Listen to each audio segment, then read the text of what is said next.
Assalamualaikum warahmatullahi wabarakatuh. Nama saya Morahen Yudhaeka. NPM saya 0097. Saya dari Ilmu Komunikasi Unsika.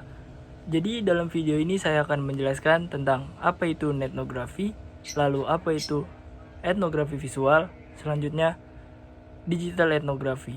Yang pertama, saya akan menjelaskan tentang apa itu etnografi. Jadi, etnografi ini merupakan suatu penelitian yang berbentuk kualitatif dengan usaha memahami pengalaman dari budaya yang meliputi dan tercermin dalam jejak, jaringan praktik, dan sistem jejak online. Jejak online ini sendiri dapat berupa tekstual grafik, fotografi, audiovisual, musik, fetish politik yang disponsori komersial, dan lain-lain.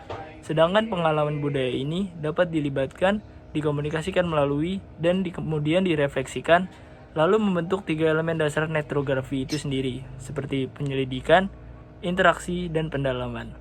Contoh dari etnografi ini sendiri adalah seperti meneliti blog, atau meneliti komentar-komentar netizen dalam media sosial, atau meneliti aktivitas online manusia dalam media sosial. Lalu, pengertian singkat dari etnografi ini sendiri merupakan hasil kombinasi dari etnografi dan internet. Apa itu etnografi dan internet? Jadi yang pertama, etnografi ini sendiri adalah jenis metode penelitian yang diterapkan untuk mengungkap makna sosiokultural dengan cara mempelajari keseharian, pola hidup, dan interaksi kelompok sosiokultural atau culture sharing group tertentu dalam ruang atau konteks yang spesifik. Seorang etnografer sendiri tak hanya mengamati, namun juga berupaya untuk menyatu dalam kehidupan kultural suatu kelompok masyarakat yang ia teliti. Lalu internet sendiri adalah jaringan komunikasi elektronik yang menghubungkan jaringan komputer dengan fasilitas komputer di seluruh dunia. Jaringan ini tersusun dan terorganisir melalui telepon atau satelit. Jadi singkatnya, etnografi ini adalah penelitian untuk dalam media online. Selanjutnya yang kedua ada etnografi virtual. Etnografi virtual ini merupakan metodologi yang digunakan untuk menyelidiki internet dan melakukan eksplorasi terhadap entitas atau users. Saat menggunakan internet tersebut, etnografi virtual juga merepresentasikan implikasi-implikasi dari komunitas termediasi internet. Istilah etnografi biasanya sangat erat kaitannya dengan kebudayaan. Bahkan istilah tersebut merupakan hal pokok dalam studi etnografis. Makna kebudayaan dalam konteks etnografi ini bisa dimaknai sebagai kumpulan dari pola-pola perilaku serta keyakinan. Karena sifatnya sebagai etnografi yang tidak komplit, etnografi virtual tidak boleh hanya mendasarkan diri pada site yang diteliti dan data online saja. Etnografi virtual dapat dikatakan sebagai etnografi yang tidak komplit karena menurut gagasan dari Christine Hine adalah melihat internet bermakna ganda. Di satu sisi, komunitas internet adalah sebuah budaya. Pengguna berinteraksi satu sama lain membentuk pola-pola perilaku tertentu yang bisa dikenali sebagai budaya. Tetapi di sisi yang lain, komunitas internet adalah artefak budaya. Ia adalah produk yang ada budaya tertentu. Dengan sifat semacam ini, tidak mungkin memisahkan dunia online atau virtual dengan offline.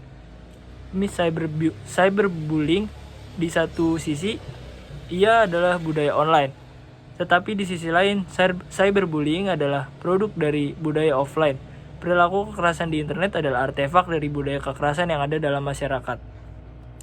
Menurut Bullstorff et al. 2012, etnografi dunia digital hanya bisa dilakukan jika setidaknya 3 syarat tersebut dipenuhi. Jika peneliti tidak bisa melakukan immersion and embodied, tidak bisa diterapkan etnografi virtual. Pendeknya, prinsip penting etnografi tidak bisa dihilangkan meski dunia yang diteliti adalah virtual. Persamaan dari etnografi virtual dan etnografi sendiri adalah berpandangan bahwa internet atau dunia virtual bisa disamakan dengan komunitas dalam dunia nyata, dan karenanya bisa diteliti dengan menggunakan etnografi. Lalu perbedaannya adalah menerapkan prinsip etnografi secara lebih ketat dibandingkan dengan etnografi. Syarat utama dari etnografi atau konvensional ataupun virtual adalah adanya imersi dan embodied. Peneliti harus tercebur dalam komunitas dan kemudian merasakan secara langsung. Etnografi virtual tidak semata-mata hanya berkaitan dengan data, tetapi embodied yang tidak bisa digantikan. Hal ini berbeda dengan coordinates, di mana prinsip immersion dalam etnografi online berbeda dengan dunia nyata. Lalu etnografi virtual sendiri memiliki beberapa prinsip-prinsip.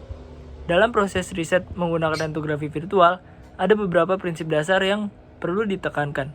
Prinsip dasar itu terkait dengan konsepsi awal bahwa internet merupakan lapangan baru dan entitas yang berada di dalamnya berbeda sama sekali dengan realitas sosial secara offline. Dalam konteks ini, merujuk pada etnografi virtual yang dipopulerkan oleh Hine tahun 2006, halaman 63-65. Berikut pembahasan beberapa prinsip etnografi virtual. Yang pertama ada keberadaan peneliti di lapangan virtual. Yang kedua ada medium interaksi secara virtual. Yang ketiga ada medium komunikasi yang berkembang. Yang keempat ada memahami lokasi dan konsekuensitas antara pengguna. Yang kelima ada memberikan batasan. Yang keenam ada situasi sementara. Yang ketujuh ada menangkap artefak budaya yang parsial. Yang kedelapan ada keterlibatan penuh dan interaksi termediasi. Yang kesembilan ada komunikasi virtual dan kehadiran entitas. Yang kesepuluh ada prinsip virtualitas. Selanjutnya ada yang terakhir itu etnografi digital.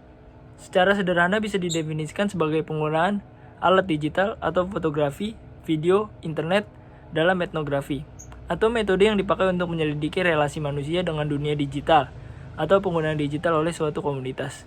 Etnografi digital menurut Pink tahun 2013 berkembang sejak tahun 1980-an. Sebelumnya pengguna teknologi digital ini dalam etnografi tidak diperbolehkan. Peneliti masih menggunakan cara klasik untuk mencatat apa yang dilihat dan dirasakan di lapangan dalam buku catatan. Cara ini dipandang sebagai cara yang alamiah dan tidak akan mengganggu informan. Lalu, multiplicity non-digital. Lalu ada prinsip dari etnografi digital sendiri. Yang pertama ada multiplicity, yang kedua ada non-digital centricness, yang ketiga ada openness, yang keempat ada reflexivity, dan yang terakhir ada unorthodox. Yang pertama ada multiplicity adalah ketika pengguna menggunakan lebih dari satu cara untuk engage dengan dunia digital. Ini bisa dilakukan dengan cara mengapresiasi gadget untuk penggunaan lainnya, seperti misalnya ketika seseorang menggunakan handphone untuk mengaca selain untuk keperluan digital lainnya. Lalu yang kedua ada non-digital centricness, adalah konsep bahwa dunia digital tidak tersentralisasi pada satu sumber. Lalu yang ketiga ada openness, di mana etnografi digital ada hal yang terbuka di mana semua pengguna dapat berpartisipasi dan berkolaborasi dengan para akademisi untuk mempelajari tentang etnografi digital dan tidak self-centered. Keempat ada reflexivity, yaitu di mana etnografi digital melibatkan refleksif praktikal, yaitu bagaimana kita memproduksikan pengetahuan. Dalam aspek ini, etika sangat penting. Semua informasi di etnografi digital berdasarkan pengalaman-pengalaman individu manusia, maka membutuhkan banyak refleksi dari peneliti mengenai bagaimana mereka bisa menghasilkan pengetahuan berdasarkan pengalaman-pengalaman tersebut. Lalu yang terakhir ada unorthodox. Jadi unorthodox ini di mana etnografi digital membutuhkan banyak atensi pada bentuk komunikasi alternatif. Contoh kasus dari penjelasan semua ini adalah misal ketika ada aplikasi ojek online waktu itu pertama kali rilis, mungkin ada yang peneliti yang meneliti dengan masuk ke dalam komunitas online-nya, di mana dia ingin mengetahui seberapa banyak orang yang lebih menyukai ojek online, bagaimana komentar-komentar mereka, bagaimana tanggapan mereka tentang adanya ojek online, perbandingan mereka dengan ojek online dengan ojek biasa. Jadi sejak saat itu mungkin mereka mengetahui alasan-alasan tersebut dan mengakibatkan munculnya aplikasi-aplikasi ojek online yang lain. Jadi seperti itulah kira-kira contoh kasus dari metode ini. Ya, sekian itu saja dari saya. Terima kasih untuk yang mendengarkan. Mohon maaf jika ada salah-salah kata atau kekurangan. Terima kasih. Sekali lagi nama saya Morahen Yuda. Terima kasih semuanya.